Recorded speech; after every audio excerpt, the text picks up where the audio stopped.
வணக்கம் ஃப்ரெண்ட்ஸ், இது நம்மளுடைய பட்ஜெட் குடும்பம். இன்னைக்கு நம்மளுடைய நிகழ்ச்சியில் விநாயகர் சதுர்த்திக்காக அபிஷேகம் எப்படி செய்கிறதுன்னு பார்க்கலாம்.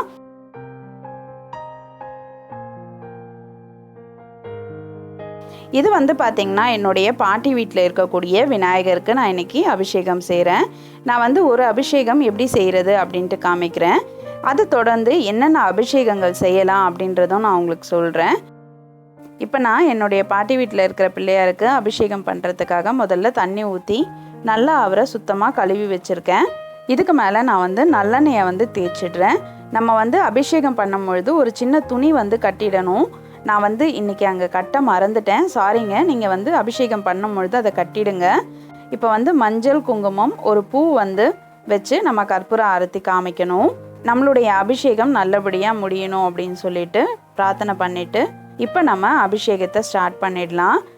இப்போ நம்ம மறுபடியும் தண்ணி ஊற்றிட்டு அடுத்ததாக நான் பால் ஊற்றுறேன். நான் ஒரே ஒரு அபிஷேகம் பண்ணுறதுனால இன்றைக்கி பிள்ளையாருக்கு பால் மட்டும் முழுக்க நனைகிற அளவுக்கு ஊற்றிருக்கேன். என்னென்ன அபிஷேகம் பண்ணலாம் அப்படின்னு பார்த்தீங்கன்னா தயிர், பஞ்சாமிரதம், தேன், சந்தனம், குங்குமம், பச்சரிசி மாவு, அபிஷேக பொடி, பன்னீர், இளநீர் இதெல்லாம் அபிஷேகம் பண்ணலாம். பச்சரிசி மாவுல அபிஷேகம் பண்ணீங்கன்னா உங்களுடைய கடன் தொல்லைகள் கொஞ்சம் கொஞ்சமா குறையும். அதனால பச்சரிசி மாவு அபிஷேகத்தை எல்லாருமே பண்ணுங்க, இது ரொம்ப நல்லது.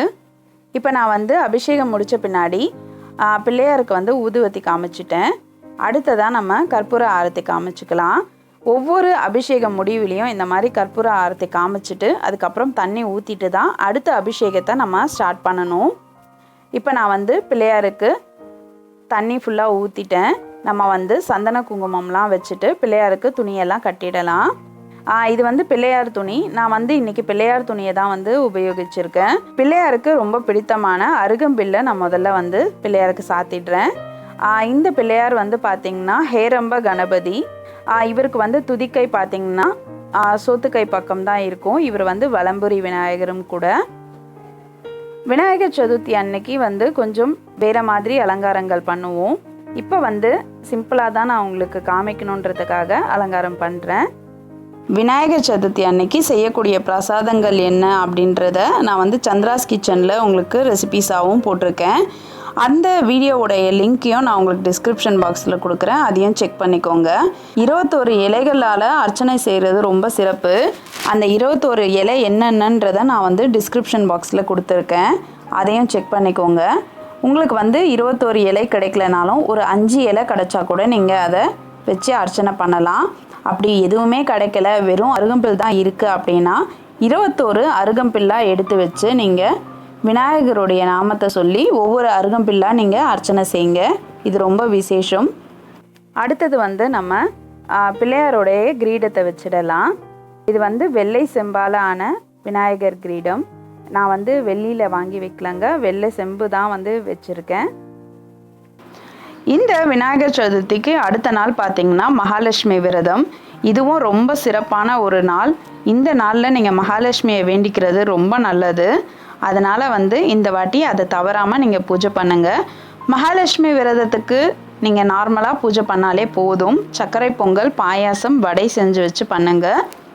இந்த ரெசிபிஸ் எப்படி செய்கிறதுன்ற வீடியோவும் நான் சந்திராஸ் கிச்சனில் போட்டிருக்கேன், அதோட லிங்க்கையும் நான் உங்களுக்கு தரேன், அதையும் நீங்கள் செக் பண்ணிக்கோங்க. இப்போ நம்ம எருக்கம் பூ வச்சாச்சு. அடுத்ததாக நான் சங்கில் கொஞ்சம் தண்ணி ஊற்றி வச்சுருக்கேன்.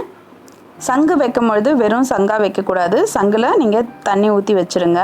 அடுத்தது பார்த்திங்கன்னா ஊதுபத்தி காமிச்சிருங்க. இப்போ நம்ம பிரசாதங்கள், தேங்காய் இதெல்லாம் உடைச்சி வச்ச பின்னாடி பூஜை பண்ணிடலாம். நமக்கு தெரிஞ்ச ஸ்லோகத்தை சொல்லி கற்பூர ஆரத்தி காமிச்சாச்சு.